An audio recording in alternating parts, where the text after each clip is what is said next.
Hello everyone. आज हम लोग देखेंगे जनरल स्टडीज मॉक टेस्ट का सेट नंबर 3। इसमें हम लोग बेस्ट 10 एमसीक्यू कवर करते हैं बीपीएससी 72 प्रीलिम्स और यूपीपीसीएस 2026 प्रीलिम्स के लिए। तो आते हैं पहले क्वेश्चन पे। राज्यपाल का विशेष संबोधन निम्नलिखित स्थान पर दिया जाता है। पहला आपका क्या है? विधानसभा के प्रत्येक आम चुनाव के बाद प्रथम सत्र का प्रारंभ। तो हाँ, पहला आपका सही है। दूसरा क्या है? दूसरा आपका है प्रत्येक वर्ष के पहले सत्र का प्रारंभ। तो ये भी सही है, पहला सही है, दूसरा सही है। तीसरा क्या है? राज्य विधानमंडल के प्रत्येक सत्र का प्रारंभ। नहीं, तो ये आपका गलत है। जो राज्यपाल का विशेष संबोधन होता है ये कब दिया जाता है? तो विधानसभा के प्रत्येक आम चुनाव के बाद जो प्रथम सत्र स्टार्ट होता है तो उस समय दिया जाता है। तो इसलिए आपका पहला सही है। प्रत्येक वर्ष के पहले सत्र का प्रारंभ, तो सेकंड भी सही है। और तीसरा आपका था राज्य विधानमंडल के प्रत्येक सत्र का प्रारंभ। तो नहीं, ये गलत है। तो कौन सा सही है? ओनली 1 और 2 कौन से ऑप्शन में है? तो ऑप्शन बी आपका यहाँ पे सही आंसर होगा। अगले क्वेश्चन पे आते हैं और चैनल को सब्सक्राइब जरूर कर ले। ब्रिक्स प्लस नौसैनिक अभ्यास जिसका नाम है व्हील फॉर पीस 2026 के संबंध में निम्नलिखित कथनों पर विचार करें। पहला क्या है? इंडोनेशिया इस अभ्यास का मेजबान देश है। तो ये आपका गलत है। अच्छा, ये गलत क्यों है? यहाँ पे इंडोनेशिया नहीं होगा, फिर क्या होगा? दक्षिण अफ्रीका होगा, दक्षिण अफ्रीका होगा। तो पहला आपका गलत हो गया। दूसरा क्या है? भारत इस अभ्यास में भाग नहीं ले रहा है। तो भारत ने मना कर दिया है। तो यहाँ पे सेकंड आपका बिल्कुल सही है, तो दूसरा सही है। पूछ क्या रहा है आपसे कि ऊपर दिए गए कथनों में से कौन सा कथन सही है? तो ओनली 2 कौन से ऑप्शन में है? तो ऑप्शन सी आपका यहाँ पे सही आंसर होगा। अब इसे थोड़ा डिटेल में देख लेते हैं। बड़ा इंपॉर्टेंट क्वेश्चन है, पूछेगा या तो यूपीएससी में या स्टेट पीसीएस में आएगा जरूर। दक्षिण अफ्रीका ब्रिक्स प्लस नौसैनिक अभ्यास व्हील फॉर पीस 2026 का मेजबान है। 2026 के इस अभ्यास का नेतृत्व चीन कर रहा है, जिसमें रूस, ईरान, यूएई और दक्षिण अफ्रीका सक्रिय रूप से भाग ले रहे हैं। भारत ने दक्षिण अफ्रीका द्वारा आयोजित ब्रिक्स प्लस नौसैनिक अभ्यास व्हील फॉर पीस 2026 में भाग नहीं लिया है, जबकि 2026 में ब्रिक्स की अध्यक्षता किसके पास है? भारत के पास है। तो ये कुछ इंपॉर्टेंट पॉइंट था। अगले क्वेश्चन पे आते हैं। भारत में लोकतंत्र और चुनाव प्रबंधन पर आयोजित होने वाले अंतर्राष्ट्रीय सम्मेलन 2026 के संबंध में निम्नलिखित कथनों पर विचार करें। पहला क्या है? लोकतंत्र और चुनाव प्रबंधन के क्षेत्र में भारत द्वारा आयोजित यह अपनी तरह का सबसे बड़ा वैश्विक सम्मेलन है। बिल्कुल सही है। दूसरा क्या है? इसका आयोजन इलेक्शन कमीशन ऑफ इंडिया द्वारा किया जा रहा है। तो होस्ट कौन कर रहा है? Election commission of India. ये भी आपका बिल्कुल सही है। अब एग्जाम में आपका यहाँ पे नीति आयोग दे देगा, आरबीआई दे देगा, तो वो चीज़ आपको याद रखना है कि इसे होस्ट किसके द्वारा किया जा रहा है? तो इलेक्शन कमीशन ऑफ इंडिया यानी भारतीय चुनाव आयोग द्वारा। तो पूछ क्या रहा है कि ऊपर दिए गए कथनों में से कौन सा कथन सही है? तो पहला भी सही है और दूसरा भी सही है। तो कौन से ऑप्शन में है? ऑप्शन सी आपका यहाँ पे सही आंसर होगा। अब यहाँ से कुछ इंपॉर्टेंट पॉइंट देख लेते हैं। इलेक्शन कमीशन ऑफ इंडिया ने इसे होस्ट किया है, होस्ट करेगा। और कितने दिन का कॉन्फ्रेंस है? तो 3 त्रिदिवसीय है, याद रखना है। 3 दिन का सम्मेलन है। ये आपसे एग्जाम में पूछता है। और इसे ऑर्गेनाइज किसके द्वारा किया जा रहा है? तो अगर इलेक्शन कमीशन ऑफ इंडिया ने दिया होगा तो दिया होगा India international institute of democracy and election management. ठीक है। और ये कहाँ पे हुआ? भारत मंडपम, न्यू दिल्ली में। इसी के अंदर आता है। और ये कहाँ पे हुआ? भारत मंडपम, न्यू दिल्ली में। ये याद रखना है। अगले क्वेश्चन पे आते हैं। हाल ही में खबरों में देखने को मिले सब ईयू का बाजूका से निम्नलिखित में से किसका तात्पर्य है? तो ईयू का एक टर्म है, यूरोपियन यूनियन का बाजूका।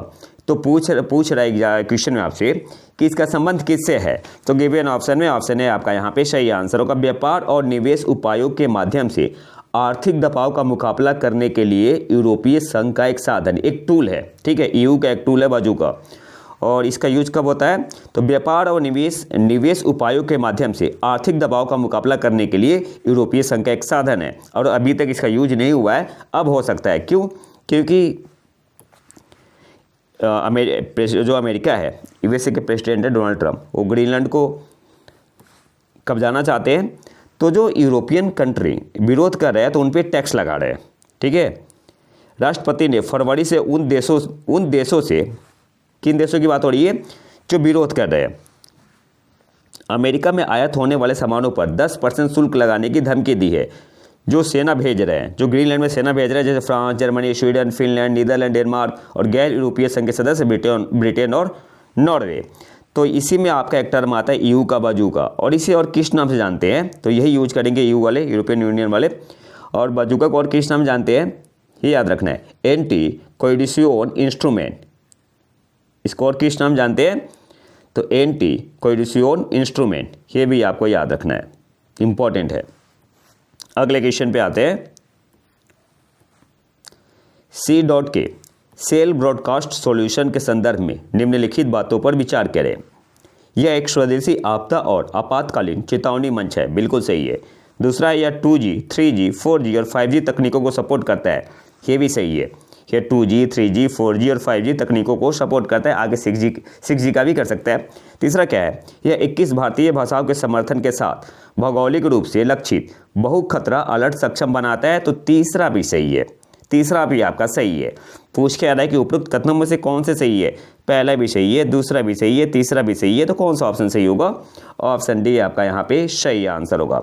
अच्छा, ये न्यूज़ में क्यों है, तो हाल ही में जो आपका C.K का है, centre for development of telematics, short में इसे DOT बोलते हैं, और ये क्या है, premium telecom research and development centre है, किसका, गवर्नमेंट ऑफ इंडिया का, ये भी याद रखना है। और इसे स्कॉच अवार्ड 2025 से सम्मानित किया गया है, किसके लिए, for its cell broadcast solution. तो ये आपका करंट अफेयर बना हुआ है, तो आपसे पूछ सकता है स्टैटिक में इसमें, तो ऑप्शन डी आपका यहाँ पे सही आंसर होगा। जो सेल ब्रॉडकास्ट सॉल्यूशन है क्या, disaster and emergency alerting platform for delivery of life saving emergency information to mobile phone in geo targeted area. यह 2G, 3G, 4G और 5G तकनीकों को सपोर्ट करता है। यह 21 भारतीय भाषाओं में संचार का समर्थन करता है। अगले क्वेश्चन पे आते हैं।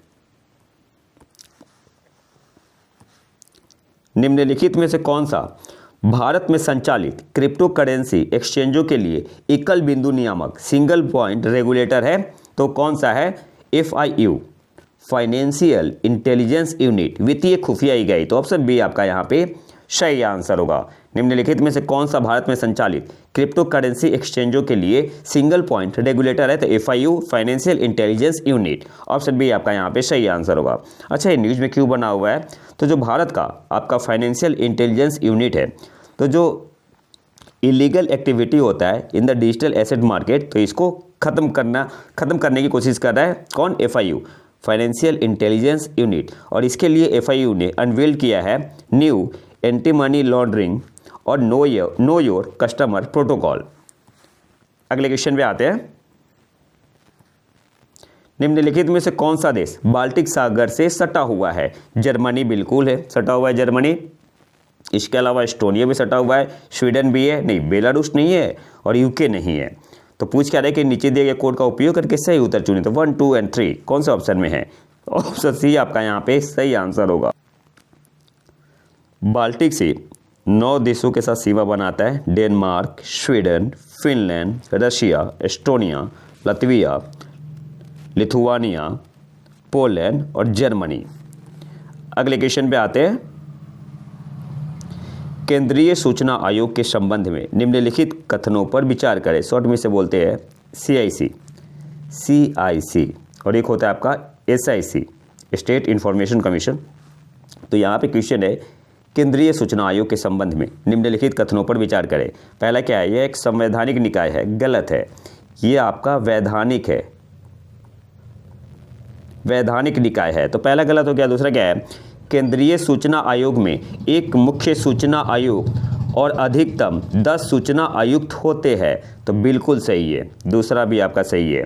तीसरा क्या है, मुख्य सूचना आयुक्त और सूचना आयुक्तों की नियुक्ति राष्ट्रपति द्वारा, याद रखना है, जो नियुक्ति होती है मुख्य सूचना आयुक्त और सूचना आयुक्तों की नियुक्ति राष्ट्रपति द्वारा प्रधानमंत्री, लोकसभा में विपक्ष के नेता और प्रधानमंत्री द्वारा नामित एक केंद्रीय मंत्रिमंडल वाली समिति की सिफारिश पर की जाती है।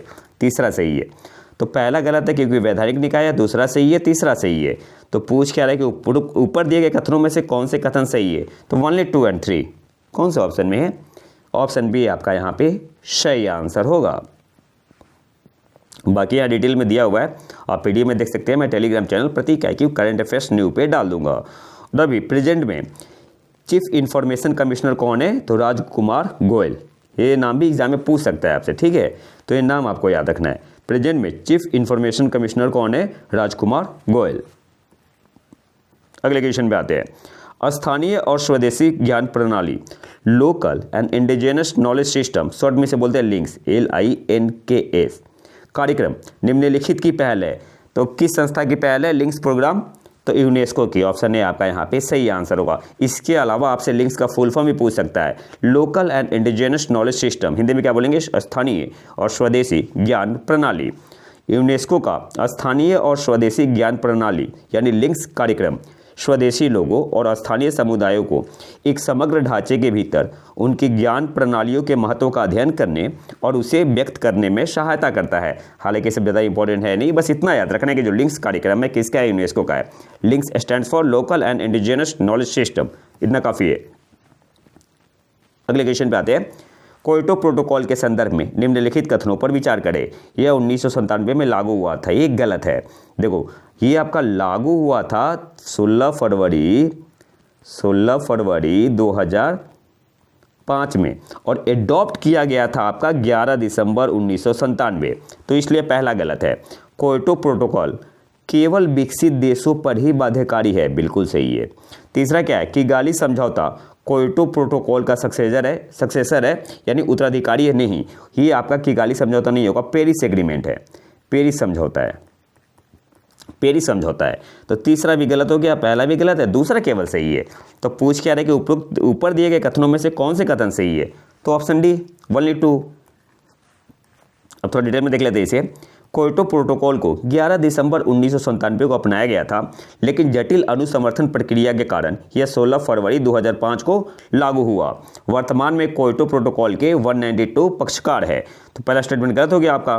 क्योटो प्रोटोकॉल कन्वेंशन के सिद्धांतों और प्रावधानों पर आधारित है और इसके अनुलग्न आधारित संरचना का अनुसरण करता है। यह केवल विकसित देशों पर लागू होता है, बस इस पॉइंट को आपको याद रखो, ठीक है। इसलिए आपका सेकंड स्टेटमेंट सही था। और जो क्योटो प्रोटोकॉल का उत्तराधिकारी है, सक्सेसर है, वो कौन सा है? पेरिस एग्रीमेंट है, ठीक है। तो इसलिए आपका तीसरा भी गलत था। तो सही आंसर क्या होगा? 1-2, आपका ऑप्शन डी आपका यहाँ पे सही आंसर होगा। तो ये तो था हमारा आज का लेक्चर। अगर आपको इसका PDF चाहिए तो आप हमारे टेलीग्राम चैनल प्रतीक IQ करंट अफेयर न्यू को ज्वाइन कर सकते हैं। और अगर वीडियो पसंद आए तो लाइक करें और चैनल को सब्सक्राइब जरूर कर ले। मिलते हैं नए वीडियो में नए टॉपिक के साथ, तब तक के लिए नमस्कार, जय हिंद।